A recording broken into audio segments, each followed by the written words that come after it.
बघा, एका घड्याळाच्या किमतीत 20% कपात केली व नंतर काही दिवसांनी 10% किमतीत वाढ केली तर मूळ किमतीत पडणारा फरक किती असा प्रश्न.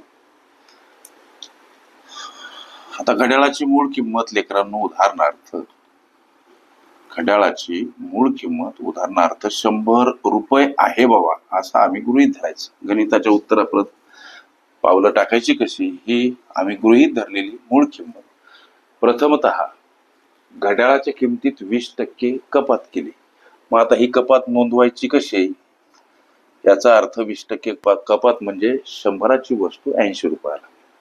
20% कपातीनुसार 100चे 20% 20 रुपये होतात. याचा अर्थ 100ची वस्तू 20% कपातीनुसार 80 रुपयाला.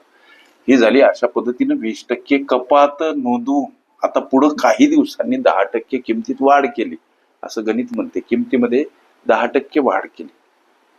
100चे 10% 10 होतात. 10% वाढ म्हणजे अंशस्थानी 110 छेदस्थानी 100.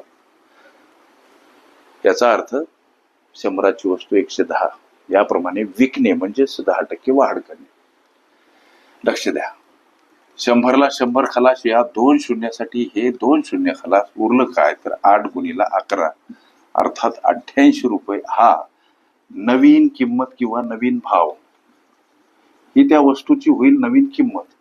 बदल काय पडला, फरक काय पडला हा जो तुमचा प्रश्न आहे. मूळ किमतीत पडणारा फरक किती? मूळ किंमत 100 होती, आता त्या वस्तूची किंमत 88 इतपत झाली म्हणजे खाली आली. ही जर वजाबाकी केली लेकरांनो तर 12% त्या किमतीमध्ये घट होताना आम्हाला जाणवते. 12% घट हे तुमच्या विचारल्या प्रश्नाचं उत्तर.